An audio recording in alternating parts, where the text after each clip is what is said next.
Oi pessoal, tudo bem com vocês? Bom, como vocês viram aí pelo título, hoje eu vim falar sobre o meu mestrado. Eu defendi o mestrado dia 27 de fevereiro de 2020 e desde que eu comecei a fazer o mestrado lá em 2018 eu tenho recebido perguntas constantes sobre isso e pedidos constantes para fazer vídeo falando sobre isso. E eu era um pouco reticente de falar enquanto a coisa toda ainda estava rolando, principalmente porque nem sempre eu tinha respostas para as perguntas de vocês. Mas agora que meio que já terminou, eu fico um pouco mais tranquila de falar sobre isso. Eu também pedi perguntas pra vocês, tanto aqui no YouTube quanto no Instagram, então eu tô aproveitando essas perguntas pra organizar um pouco esse vídeo, espero que eu responda tudo que vocês querem saber, e caso fique alguma dúvida depois, me avisem nos comentários que a gente continua conversando. E pra vocês terem um pouquinho uma ideia do que tá acontecendo, né, o pessoal que não me conhece antes, eu me formei em jornalismo, eu terminei o curso em 2011. Na época eu até tentei fazer um mestrado em uma outra área bem aleatória e não deu certo, o que hoje eu acho que foi uma coisa boa, mas na época foi um pouco difícil pra mim. Eu acabei fazendo uma especialização na época na área de comunicação e trabalhei com isso durante algum tempo. Eu também cheguei a fazer algumas disciplinas do mestrado em comunicação aqui em Curitiba, pensando em talvez fazer um mestrado nessa área. O programa daqui é muito legal, porém eu não consegui encaixar nada do que eu queria pesquisar nas linhas de pesquisa do programa, então eu acabei abandonando essa ideia. E por vários outros motivos que eu já meio que falei lá no vídeo que eu falo sobre o curso de letras, eu acabei começando letras em 2015. E foi dentro do curso de letras que eu descobri que eu teria interesse sim em fazer um mestrado em estudos literários. E foi dentro do curso de letras também que eu acabei descobrindo o meu tema. Então foi isso que aconteceu. Uma pergunta que eu recebo bastante é sobre a minha motivação a fazer, né, esse mestrado. E eu diria que a minha principal motivação é um desejo pessoal mesmo, assim. Eu sempre gostei de estudar e eu sempre soube que eu queria estudar o máximo possível que eu pudesse. É mais ou menos isso, não tem muito segredo, gente. Eu não tava necessariamente pensando em uma linha de carreira muito específica. Então minha principal motivação foi essa. Eu recebi uma pergunta que eu não sabia responder quando eu recebi a pergunta. E eu tive que pesquisar um pouco, e eu acho que nem pesquisando um pouco eu cheguei numa resposta muito específica, que foi uma pergunta de como começou os estudos literários, né? A história dos estudos literários. Bom, a Poética do Aristóteles é provavelmente a peça canônica mais antiga que a gente tem, que se considera estudos literários.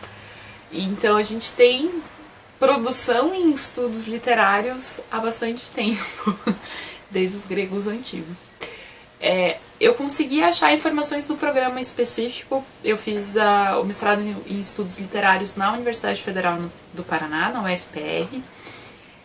O que eles contam aqui é que o programa de pós-graduação em letras começou em 75, mas foi só no final da década de 90 que ele tem a estrutura que ele tem hoje. Então a pós-graduação de letras da Federal tem 2 entradas, você pode fazer na área de estudos literários ou na área de estudos linguísticos, e dentro disso existem as linhas de pesquisa.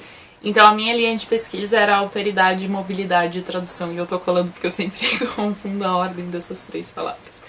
Então eu, dentro dos estudos literários, me foquei no estudo da tradução. Então é mais ou menos isso que aconteceu. Pro pessoal que perguntou como que eu cheguei no meu tema, como é que foi isso, como que o meu vizinho tá usando uma furadeira enquanto eu tô gravando um vídeo. Eu fiz um projeto durante a graduação, a gente traduziu entre vários alunos uma série de cartazes sobre mulheres importantes para a história austríaca. Era um material que estava em alemão, a gente traduziu para o português. A gente contou com o financiamento da Embaixada da Áustria para produzir esse material, e a gente expôs em vários lugares, na universidade, em escolas, enfim. Foi um projeto muito legal de ter participado, uma coisa que eu fiquei muito feliz de ter feito. E na época eu descobri então essa escritora, Ida Pfeiffer, era uma das primeiras mulheres que aparecia nesses cartazes. E na época a professora que estava coordenando esse projeto, que é a professora Ruth Bokunovski, ela já sabia que eu estava meio com plano de eventualmente fazer um mestrado, e ela falou, olha, esse é um bom tema de mestrado. E foi meio que assim que eu comecei a ler coisas sobre ela e resolvi fazer o projeto. A Dana pediu para eu contar um pouco sobre a minha preparação para o processo seletivo. Bom, cada processo seletivo pode mudar muito entre si, e mesmo no meu programa o processo seletivo já está um pouco diferente do que ele estava quando eu entrei. Mas vamos lá, mais importante talvez seja fazer o projeto. Isso depende muito do programa, de novo, gente. É sempre legal quando vocês estão pensando em entrar num programa, vocês conversarem com pessoas que já estão lá e saber como que é, e esse tipo de coisa toda é super importante. Mas vamos lá, no meu projeto. Tem uma introdução, então uma apresentação sobre o que você quer fazer, uma justificativa, o porquê que você acha que essa pesquisa é importante, os objetivos gerais e objetivos específicos, uma fundamentação teórica. Na fundamentação teórica eu tenho tanto uma parte sobre objeto de estudo, falando um pouco sobre a vida da escritora, quanto a fundamentação teórica em termos de estudo da tradução que eu queria usar para embasar a minha pesquisa, metodologia, então como que você quer fazer a pesquisa, o cronograma de execução, então quando que você quer fazer tal coisa.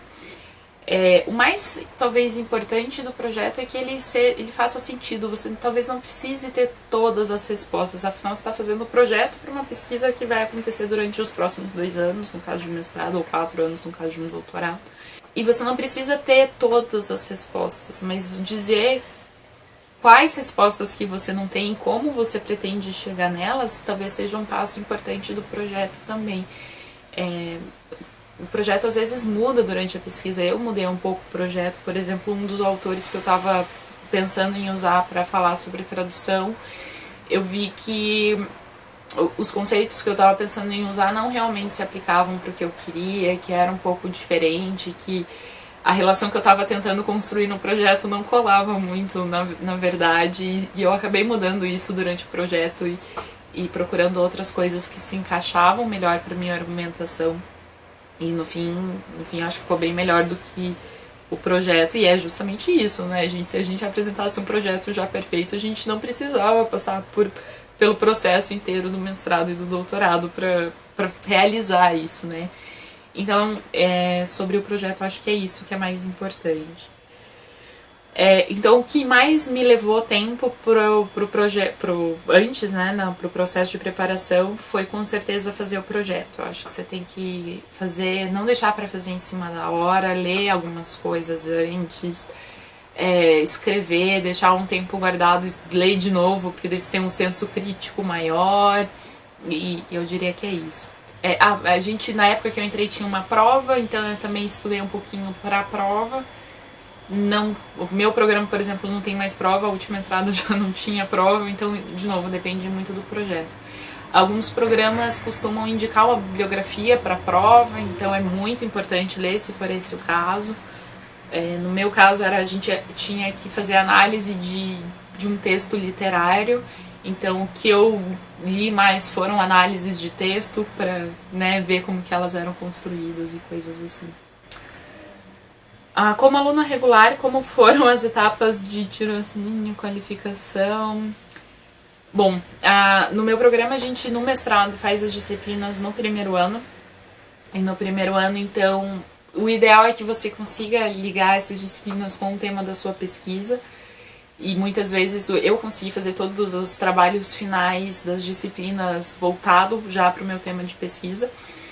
Mas o segundo ano é o ano que você realmente vai escrever a dissertação e não vai mais fazer disciplinas. A qualificação a gente faz ali por setembro, mais ou menos, do segundo ano, e a defesa completa, então, até fevereiro.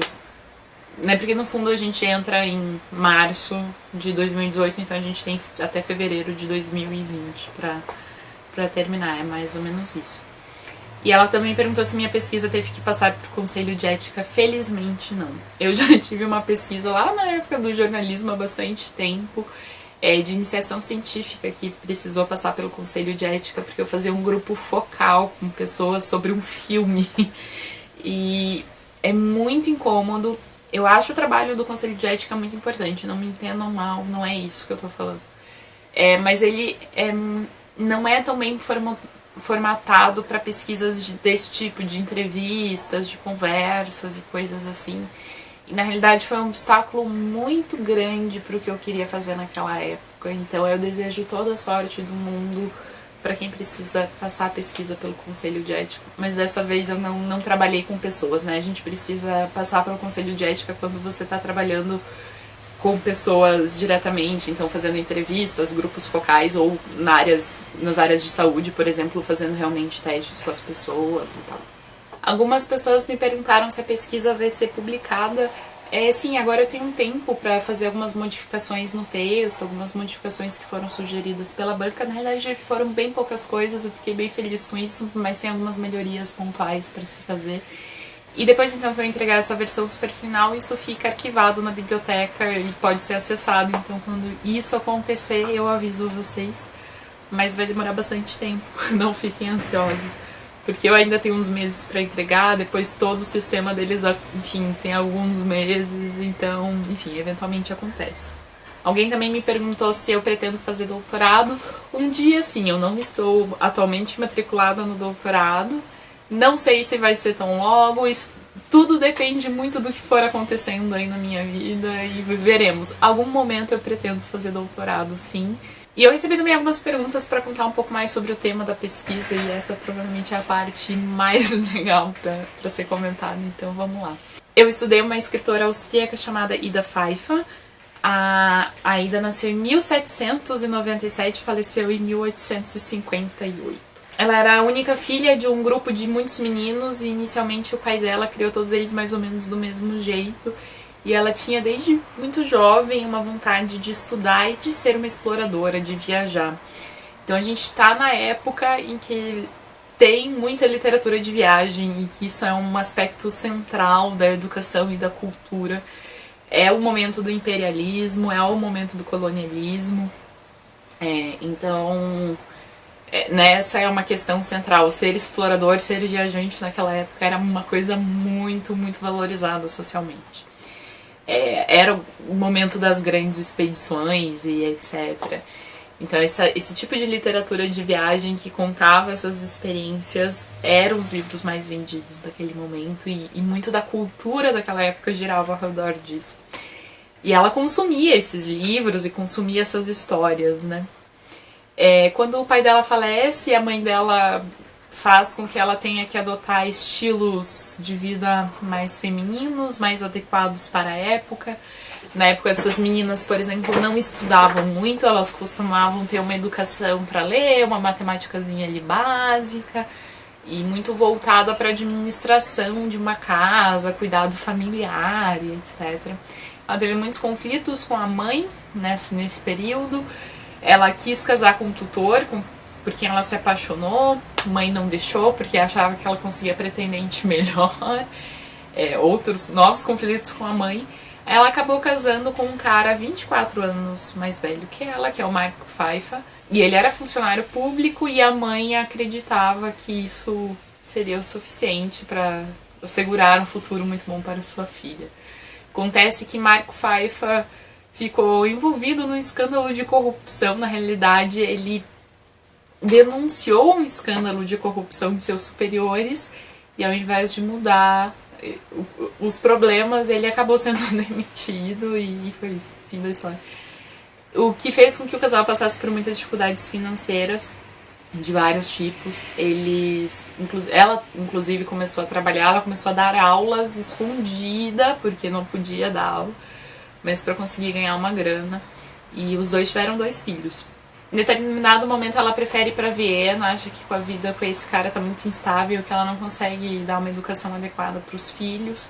Ela vai e ele fica morando mais no interior e eles meio que se separam. Não existia um divórcio oficial, mas eles resolvem meio que cada um tomar seu rumo.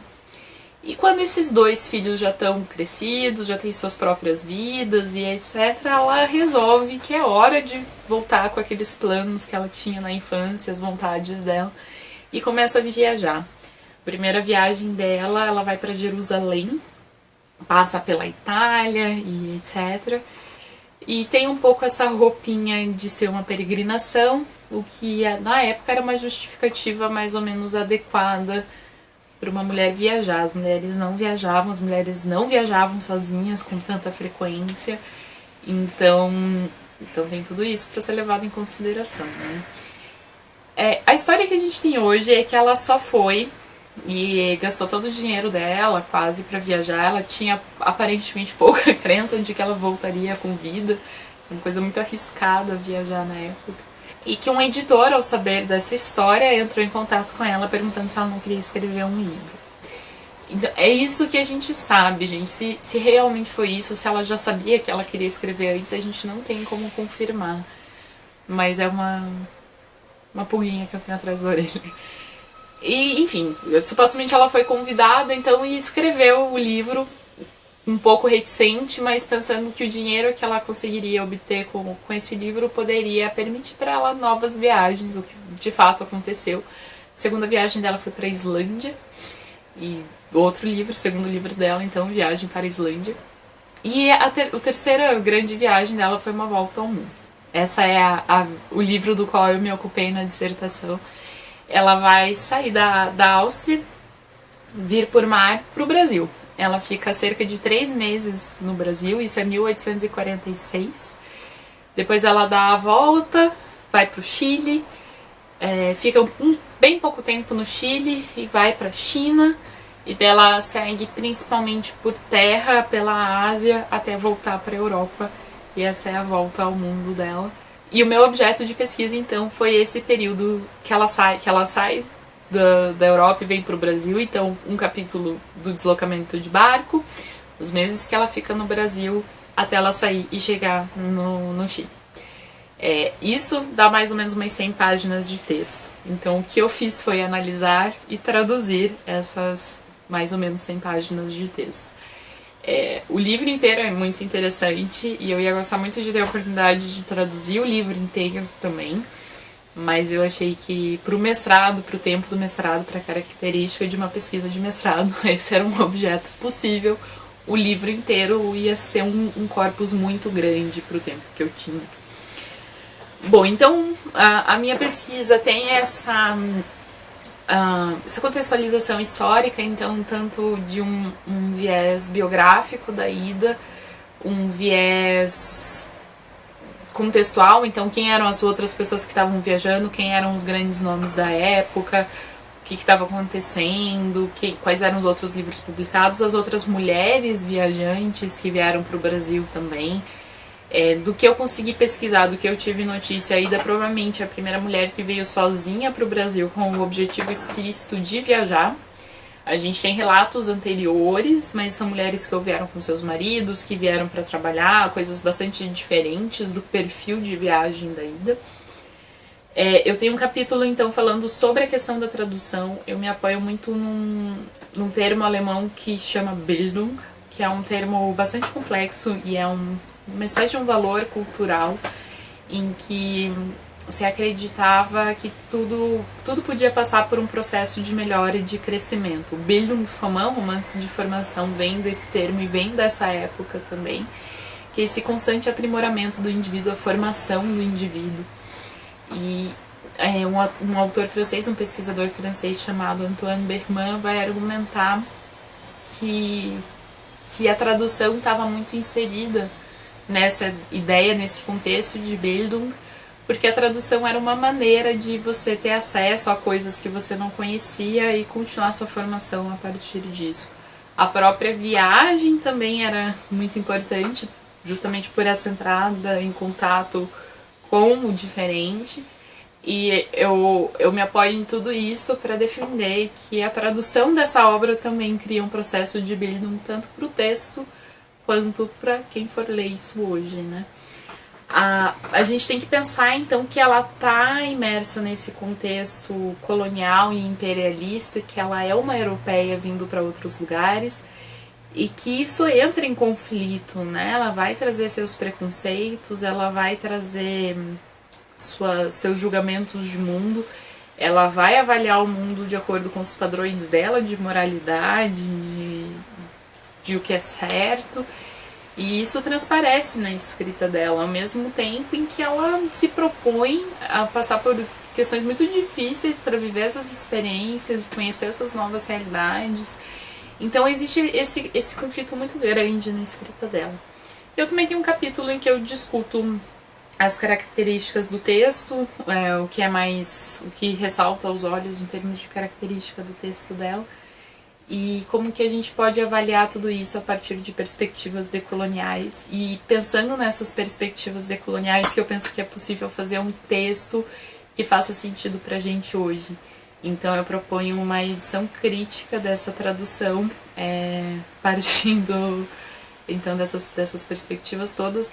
Afinal de contas, é uma tentativa de não replicar estruturas de preconceito, e sim de criticar e avaliar questões de preconceito, como ele era feito e etc. E bom, falei bastante sobre a minha pesquisa, mas só para terminar então falando sobre a ida, ela deu uma segunda volta ao mundo. Na realidade ela queria ir muito para a Austrália e ela vai para a África para tentar chegar na Austrália, mas essa é a época em que descobrem ouro na Austrália e começa a ser muito difícil ir para lá, então ela acaba não conseguindo ir, mas ela vai ficar muito tempo na Indonésia, naquelas ilhas ali da Oceania, e daí ela vai para os Estados Unidos, fica um tempo por lá, ela chega a vir para o Peru, pensa cruzar pela América Latina, não consegue por alguma burocracia, acaba voltando para os Estados Unidos, cruza os Estados Unidos por terra e volta para a Europa, então ela acabou dando 2 voltas ao mundo. A 5ª viagem dela foi para Madagascar, ela volta depois de algum tempo. Nessa altura ela já estava doente, ao que tudo indica ela contraiu malária em alguma das viagens e ela acabou falecendo por complicações disso. Ela teve uma vida muito louca, assim, eu admiro muito ela por essa vontade de viajar, por viajar sozinha, por viajar meio sem grana. Eu fico pensando essa coisa de você ir para tantos lugares sem falar tantas línguas, numa época em que não é tão fácil, de não ter Google Tradutor para se virar numa situação de emergência, e ela fazer tudo isso sozinha, e enfim, isso tudo me impressiona muito, eu admiro muito ela por isso. Existem sim questões complicadas de ler a obra dela, como eu falei antes, mas eu acho que é a situação da gente saber ler e criticar quando precisa e admirar quando precisa. Eu acho que a gente também não pode só esquecer desse período e fingir que isso nunca aconteceu, assim. É mais ou menos isso, então, a minha pesquisa. A Ana Carolina também me perguntou sobre as disciplinas que eu fiz. Vamos lá, então. Como eu estava pesquisando uma questão de não ficção, eu conversei com a minha orientadora e a gente resolveu que eu poderia fazer algumas disciplinas em outros programas. Então, no meu primeiro semestre do mestrado, eu fiz 3 disciplinas. Eu fiz uma sobre teoria literária, que era um apanhadão, a gente leu muita coisa de teoria literária. E foi bastante importante para mim. Passar por vários autores e várias áreas específicas da teoria literária que eu não conhecia ainda. Eu fiz uma disciplina no departamento de História, chamada História e Narrativa. A gente leu a gramatologia do Jacques Derrida e usou isso para discutir noções de narração e história, como que a história é um construto narrativo, como que lida com esses limites de ficção e não ficção, e que foi uma discussão muito pertinente para o meu projeto, porque a gente tem um livro que se diz de não ficção, mas que é uma construção narrativa dessas experiências, e é muito claro que ela coloca ou não coloca nas obras. Por exemplo, como existia todo um estigma com mulheres viajantes, elas nunca mencionam nada sobre corpo, sobre higiene pessoal, sobre vestimenta, sabe? Essas questões de como é viajar enquanto mulher, isso não aparece no texto. Então fica muito claro que é uma construção narrativa também dessas experiências. Então foi uma disciplina muito legal para isso. E eu fiz uma disciplina um pouco interdisciplinar chamada Gênero e Cultura, eu acho que era esse o nome. que a gente passou por epistemologia, a gente passou por história das questões de gênero e questões feministas, a gente passou por gênero e literatura, gênero e arte, então também foi uma disciplina que me ajudou muito a entender essas questões de autoria dela, de colocação dela enquanto indivíduo no mundo. No segundo semestre eu fiz uma disciplina que casou muito com o meu projeto, que era uma disciplina sobre mulheres viajantes, num programa de letras já. E foi muito legal, e foi muito legal também para me dar uma contextualização de como isso começou, para onde isso foi, quais são todas as diferenças, então foi muito legal. E fiz uma disciplina que eu não tô mais lembrando o nome, mas eu acho que era o devir indígena na teoria de tradução, alguma coisa assim, do professor Alexandre Nodari. A gente tava nessa disciplina o tempo todo contrapondo produções dos grupos indígenas brasileiros com a nossa teoria e como isso mudaria a nossa teoria, como que a gente pode pensar esse diálogo. E foi uma disciplina muito boa pra mim. A Ida Pfeiffer, ela chega a visitar uma aldeia indígena, ela passa uma noite numa aldeia indígena e relata essa experiência. E ter feito essa disciplina me deu toda uma outra visão do que estava acontecendo e me ajudou muito a traduzir, inclusive, esse trecho e me dar uma compreensão muito melhor, assim, de como lidar com esses temas e esses termos e etc. Então, eu gostei sim muito das disciplinas. A Ana também me perguntou se aprendeu bastante coisa nova. Sim, eu aprendi muita coisa nova e com certeza me abriu novos horizontes. O Alex me perguntou se eu produzi o conteúdo de primeira ou se descartei muita coisa antes. Teve esse teórico da tradução que eu mencionava e pretendia usar a partir do projeto, que quando eu cheguei nessa etapa da pesquisa e comecei a estudar e comecei a ver, eu vi que não se encaixava, mas eu não cheguei a produzir, eu perdi algum tempo de leitura e de pesquisa, mas eu não cheguei a produzir nada sobre isso, a não ser, né, mentalmente, assim, tentando fazer essas relações e percebendo que eu não ia conseguir fazer isso. Mas eu não descartei, tirando isso, eu não descartei mais nada da pesquisa. Quais dificuldades que eu encontrei na composição do conteúdo? Um pouco a organização dos capítulos. Eu mudei algumas vezes a organização dos capítulos até achar uma que me parecesse mais clara, mais fácil. E às vezes tem uns dias que você tá cansado e realmente não rola, assim. Então isso também aconteceu um pouco. Mas em geral eu acho que foi tudo bem, assim.